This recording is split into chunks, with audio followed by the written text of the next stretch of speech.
It's a very, very bad epidemic that's going on. It kind of came in a wave, it hit hard. And you wonder, is there an end in sight? Is there ever going to be a change? Is there ever going to be a fix to this? One overdose death of a human being is too much.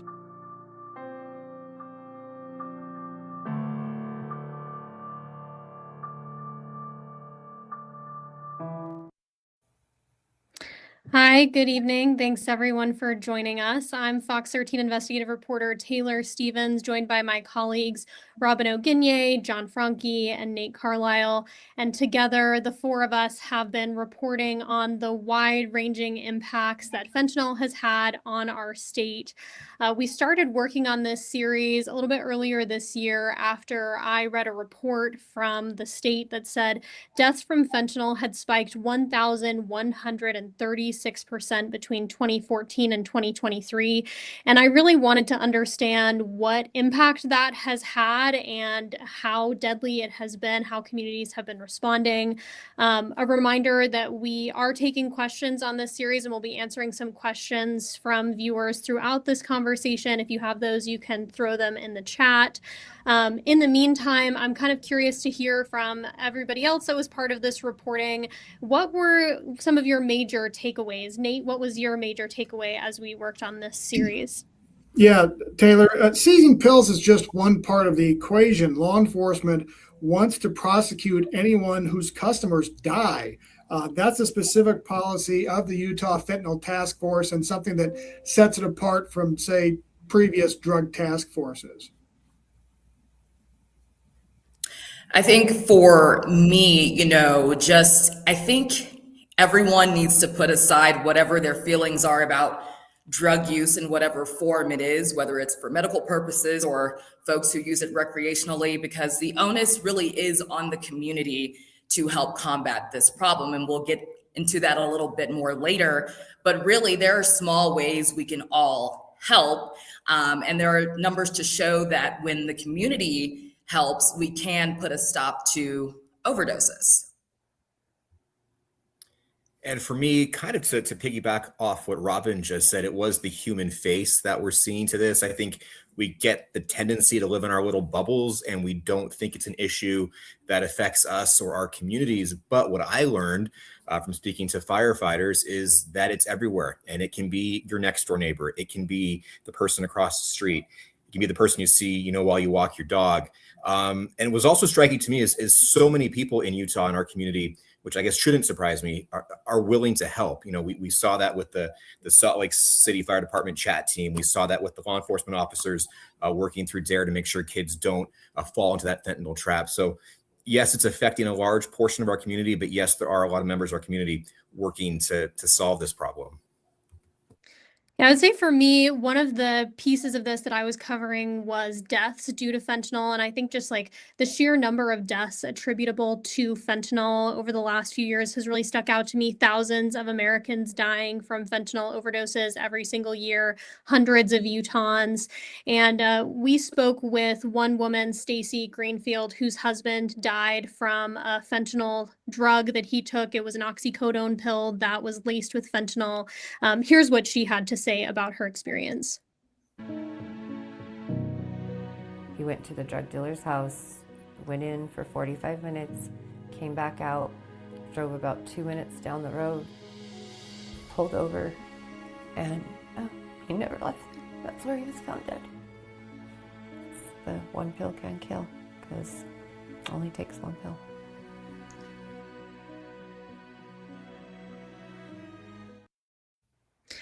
I think that when I started doing this reporting, I didn't realize how deadly, obviously we sometimes hear about fentanyl, but I didn't really understand why fentanyl was necessarily being added into drugs and illicit drugs. And one thing I found really interesting doing this reporting was that oftentimes fentanyl is being added not because drug users have demand for it, but because suppliers find it very cheap to add to drugs. It does not rely on a crop cycle to make fentanyl. It's made in a lab synthetically.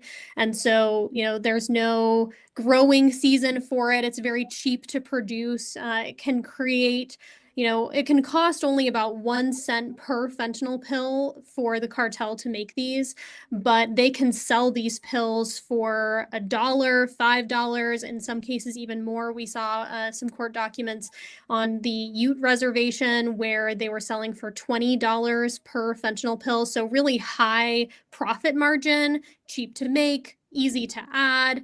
But sometimes because fentanyl is odorless and colorless, people don't know that it's been added to whatever it is that they're taking. And if you say have never taken opioids before, you could be very, very vulnerable to having a fatal overdose without even knowing that you're taking fentanyl. And we did get a question from Brittany in Orem, and she wanted to know what changes would make it easier for someone to ask for help before an overdose happens.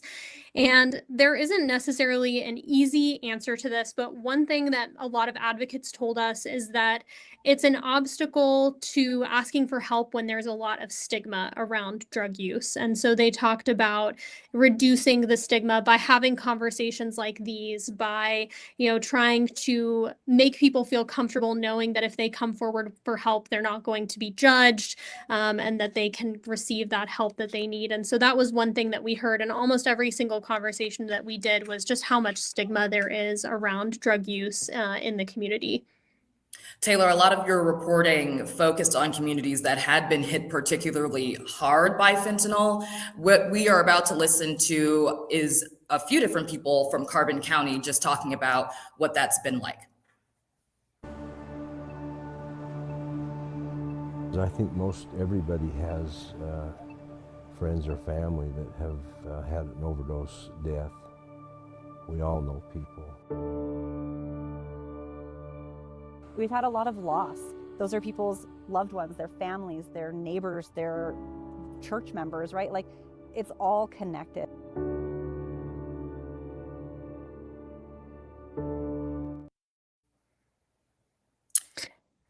Yeah, so I know there was a lot you were trying to understand by focusing on Carbon County, Taylor. What were those takeaways? Yeah, I think that when you look at the state, there are some areas of our state that have been impacted by fentanyl and by drug addiction more than other parts of the state. And I did want to understand, why is that? Why has Carbon County in particular been hit so hard by drug addiction really since the opioid epidemic started in the early 2000s? And in talking with a lot of people in the community, and people were really excited to talk with us and really open and talking with us, because this is something that, like you heard, hits really close to home, that a lot of people are working on and trying to get to the bottom of. But there isn't just one reason why Carbon County has been hit harder than other parts of the state. It's kind of one of the people we talked to called it a perfect storm. So, some of the elements that contribute to this is there's a lot of people in Carbon County that work jobs that require a lot of hard physical labor. And people told us that sometimes they see drug addiction start with legitimate pain. Somebody has an accident, they have to keep working, they get a prescription for an opioid, and then once that prescription runs out, they have a chemical dependency on whatever opioid maybe they've been put on, and that leads to them seeking drugs on the illicit market. So that's a factor. We also saw that there was high levels of generational addiction. One of the women that we spoke to talked about, everybody in her family had been addicted to substances in some form, whether that be alcohol or drugs. And if you see other people in your life cope that way, then it can feel easy to, turn to substances as well. High levels of generational poverty and low levels of recreational activities. Obviously a lot of things to do outside, but maybe not as many activities as you have in some other parts of the state. And so that can lead to people partying, teens partying a little bit more, seeking out, trying to find ways to limit their boredom. Those were all things that people kind of pointed to. But, one thing that really stuck out to me going there was that the community has really been working together. We spoke with government, advocates, treatment providers, people kind of across all of these different spaces that were really working together and coming together to try and address addiction in the community. And ultimately, they have had a lot of loss in this part of the state and have seen a lot of people die from drug overdoses. And so it really hits close to home. And I think that's why you see so many people working together to try and address this issue. And Nate, you also spoke with a woman in a different part of the state in Cedar City who lost a family member to a fentanyl overdose. Let's hear from her what she had to say.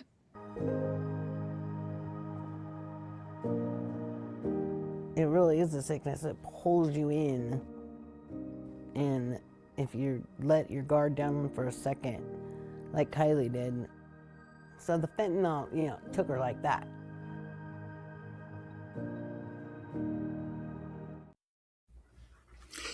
Yeah, what makes Kylie's case unique from, say, past drug investigations in Utah is instead of treating Kylie's death just like an overdose, like a drug crime, basically, the police in Cedar City, with help from federal law enforcement, investigated this more like a homicide. They found camera footage of the drug drop.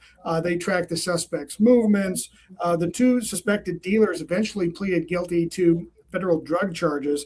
Again, it's a written goal of the Utah Fentanyl Task Force to pursue dealers when their customers die. Let's take another question now. Brittany and Orem also asked us this.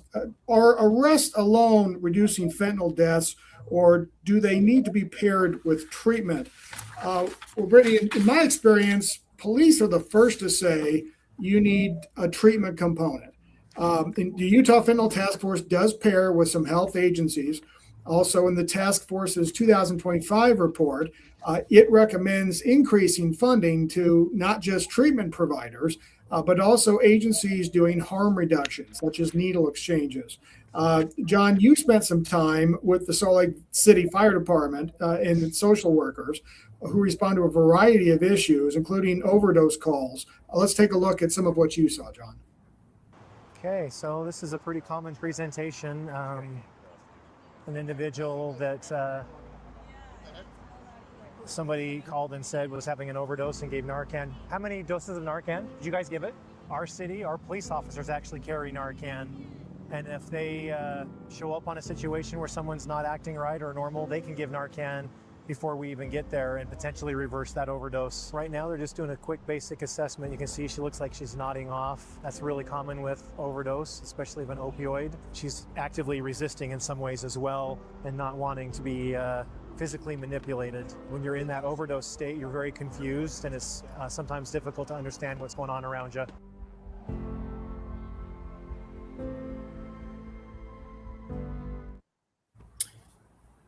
So that was part of my ride along with Salt Lake City Fire Department's chat team. And what the chat team is, it's a group of social workers assigned to 3 different stations in the department, and they assist firefighters and paramedics on search and emergency calls, much like that potential drug overdose. It was unclear what that woman may have been overdosing on. I want to make that clear, so we're not sure if it was fentanyl or another drug. But the idea is that the social workers have more expertise in certain areas that can get people help they need. The firefighters and paramedics, they do amazing jobs in that moment. The social workers are there really to kind of help, maybe follow that person to the hospital to get them help they need after they get out. They also carry, as they said, the naloxone, the Narcan, and they told me that can reverse an effect of an overdose within seconds. In fact, one of the firefighters that we spoke to, or the paramedics, called it a miracle drug because it has such an amazing effect on somebody who is overdosing. They told me they get roughly 3 overdose calls each day. And we started with them first thing in the morning when their shift started. That was just the 3rd call that took us to North Temple for that woman who was apparently experiencing an overdose. So it's something that they see quite often here on the streets of Salt Lake City. But they believe it helps in many ways. It can help relieve some of the strain off of the 911 system. And it can also help, more importantly, direct people to the help they need if they choose to accept it. We were at one call where a woman was offered help to go to a shelter, a resource center, and she declined that, which happens as well. But they say if they can just save one life, then all their work is worth it. And as we heard from the Salt Lake City Fire Department, they do carry naloxone, the opioid overdose reversal drug. Robin, you and your reporting found that this works, and you even had someone in the Salt Lake Harm Reduction Project show you how it works. So tell us more about that. I think we have the soundbite first. If we're dealing with nasal naloxone, this is going to enter through the mucous membrane. There can be issues with there being just a bit of mucus, so we recommend that people use the person's shirt to kind of wipe away any mucus. Then you're going to stick this up the person's nose and make sure that your hand is not on the plunger, because you only get one chance. If you do just a little bit, it's gonna go off, and you wanna make sure that it's all the way up in their nose before you are spraying. Then once you have it there and you're ready, you go ahead and spray. Then at that time, you're gonna set a timer for about 2 to 3 minutes. This is going to feel like forever. During this time, we recommend that you do rescue breathing. A lot of people think that you should do compressions. If the person has a pulse, there is no need to do compressions. Every 2 to 3 minutes, if they are not breathing, continue to administer naloxone.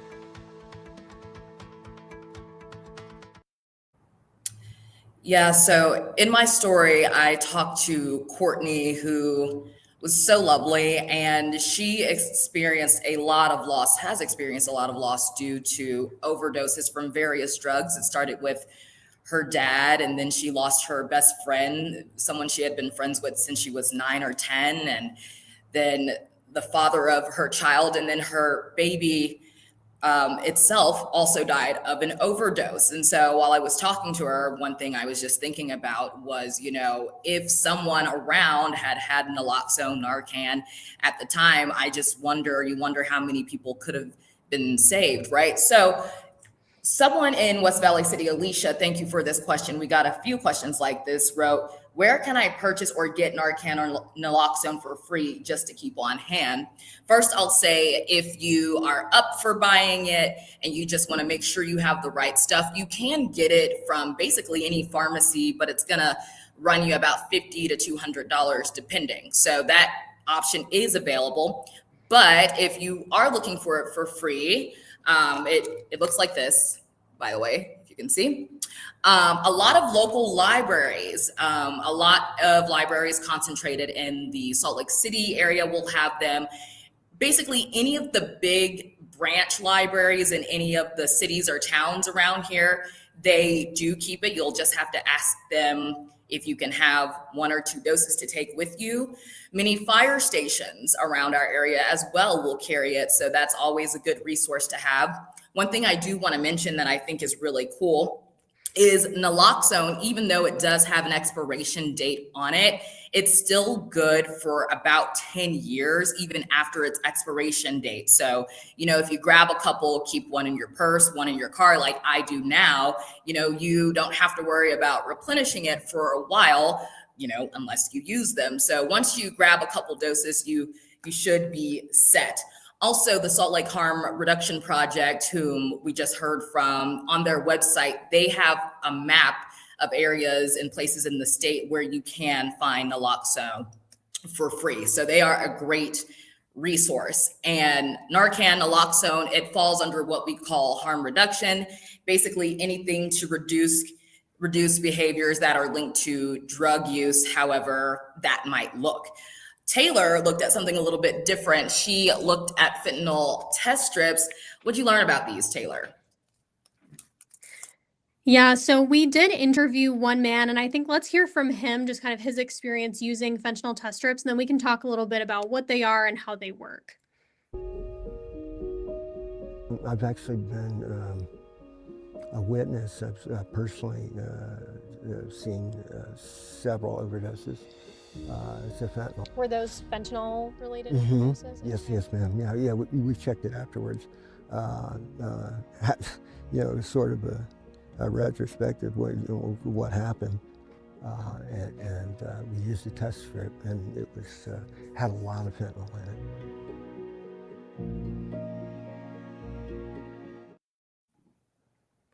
So, like we talked about a little bit earlier, one thing that is really scary about fentanyl is that it can be deadly in such small amounts.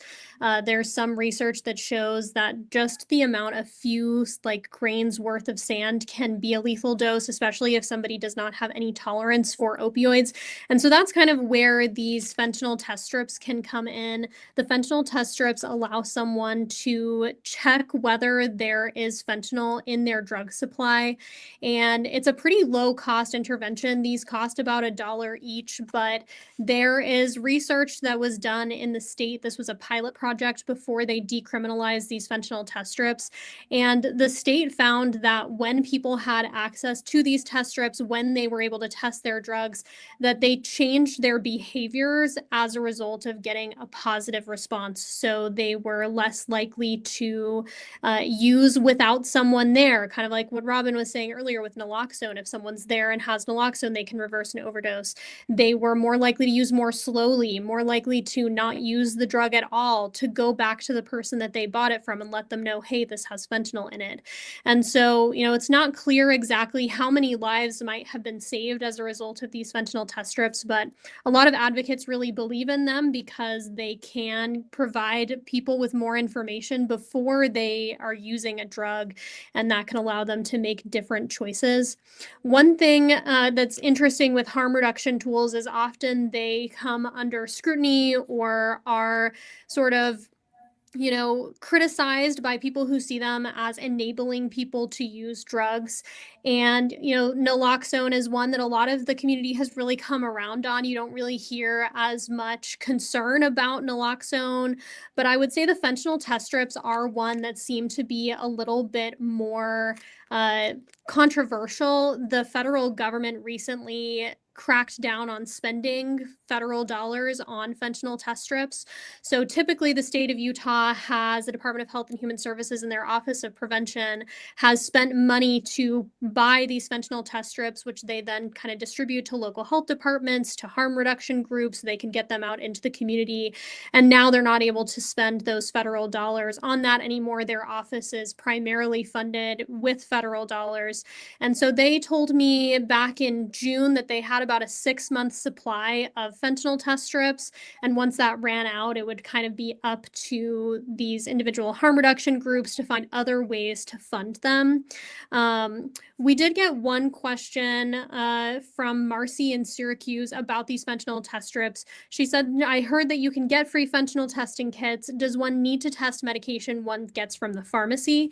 And just to make it clear, if you're getting prescription medications from a licensed pharmacy, experts have told us that there is no need to test those since state and federal laws regulate those pharmacies pretty strictly. Instead, test strips should be used for any drugs that you might obtain from street dealers, or if you're buying from a sketchy pharmacy online that you don't know if it is licensed or kind of how it's regulated. Any of these fentanyl test strips can be, life-saving for people, given that we know that fentanyl can be deadly in such small amounts. And, a lot of attention has gone toward harm reduction, but experts say that it's also really important to be focused on prevention efforts or ensuring that people never become addicted to drugs in the first place. And John, didn't you went out to a training that DARE officers held recently to learn more about how to talk to kids about fentanyl, right?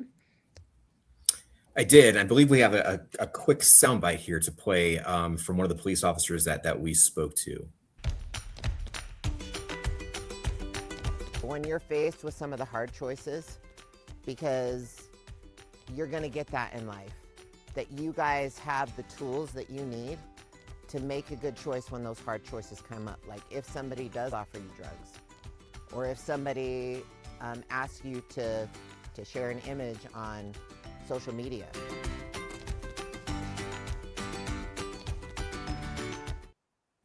So that was a deputy from the Wasatch County Sheriff's Office who was speaking to a group of homeschooled children in Davis County. And that deputy was completing the 2-week training that DARE officers go through before they take those lessons into the classroom. And those were all law enforcement who also work as school resource officers in various parts of the state. We saw deputies and law enforcement from Wasatch County, Cedar City, Riverton, Bluffdale. So all over the state, urban, suburban, and rural. And I'm sure a lot of the folks watching us right now, if you grew up in the 80s, 90s, 2000s, you probably had a DARE class sometime during your education. What I was told and what I saw is it has evolved through the years. You know, I think back in the early days, we all heard the Just Say No campaign. It has definitely evolved from that. And it's so much not focusing just solely on drugs anymore, but decision making and, you know, starting kids off as young as kindergarten, you know, how to make those good decisions, not just in terms of drugs, but, you know, for the younger kids, you know, if the stranger danger or dangers online with social media and people may be asking you to do something bad, and having that trust, which was another big focus of the DARE training, was developing that trust between children and law enforcement, making those connections positive at a young age so they can trust law enforcement, you know, as they grow up, as they become teenagers and young adults. I spoke to a parent out at that training session, which took place last Thursday, and she told me, when I asked her, you know, these are tough conversations to have with kids.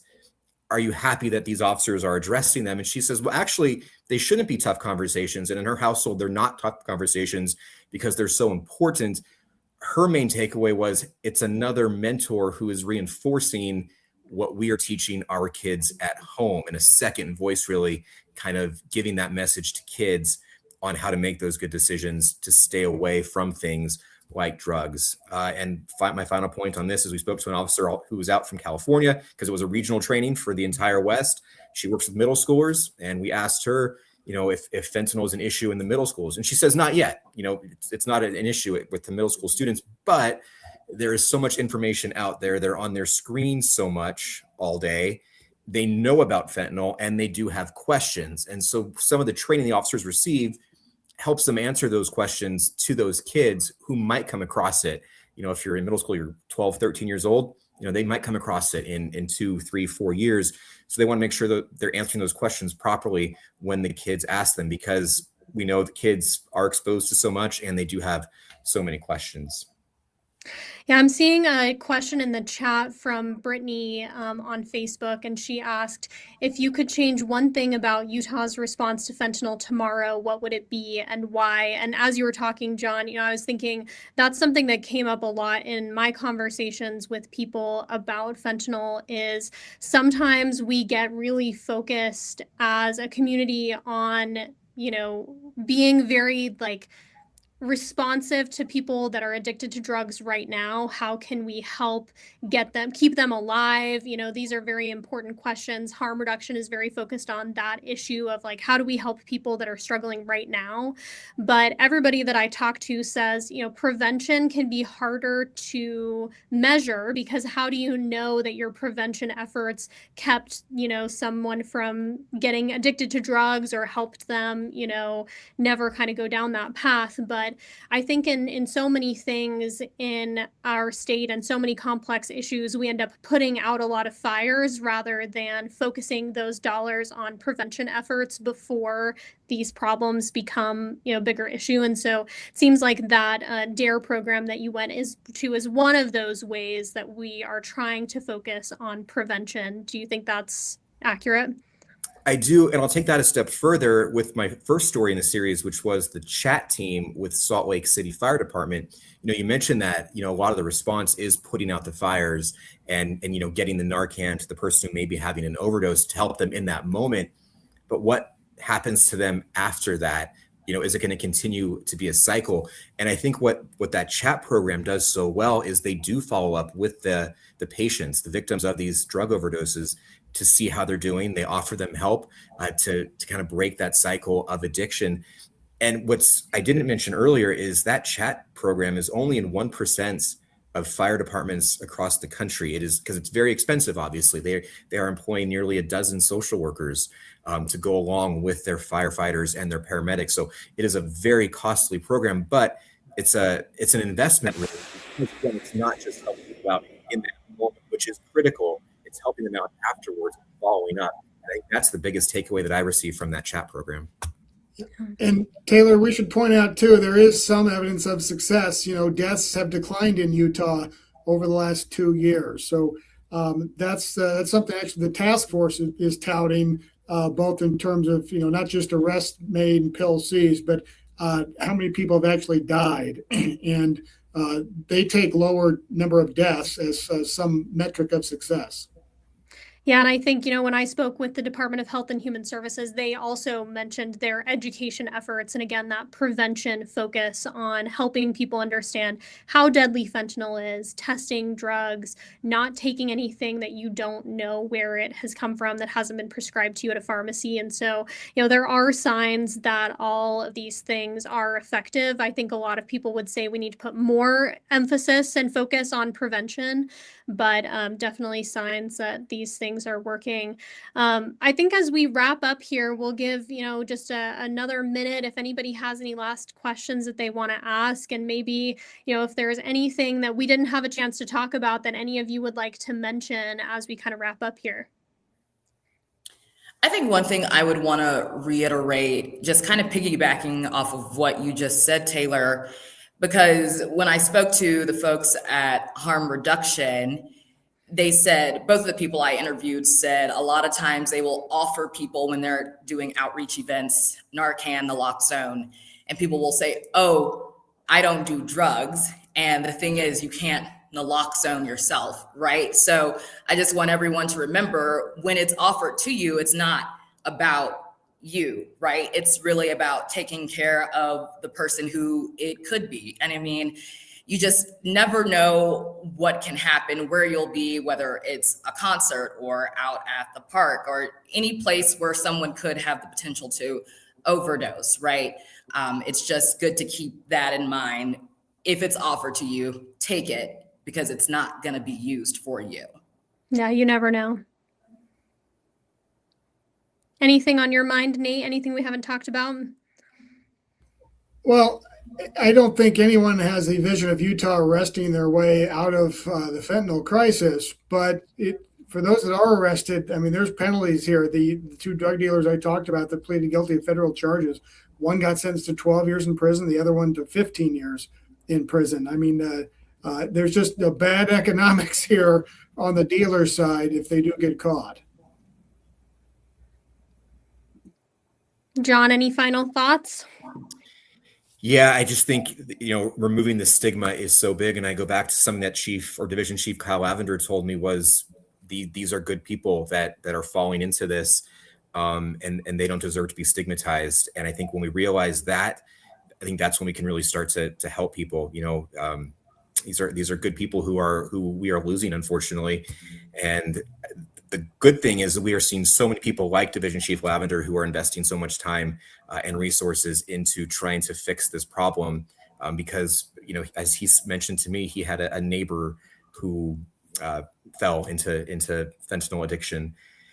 And I think we're all so touched by it. We just need to kind of end that stigma and realize these are people's brothers, sisters, sons, daughters, parents.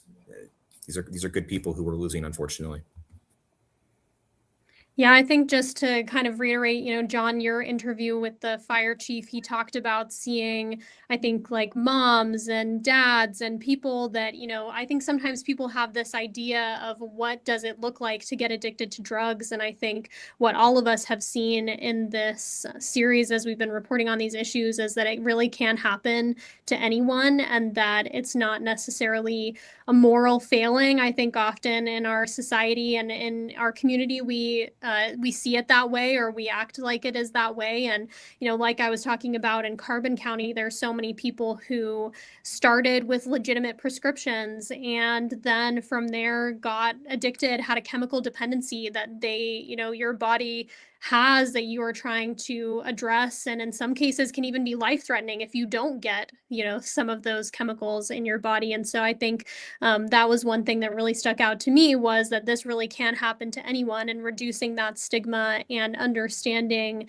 that this is something that we all need to address together. I think we saw a lot in our reporting, so I think that's maybe a good place to end. And I appreciate all of you guys joining us for this conversation. And, we'll continue reporting on these issues.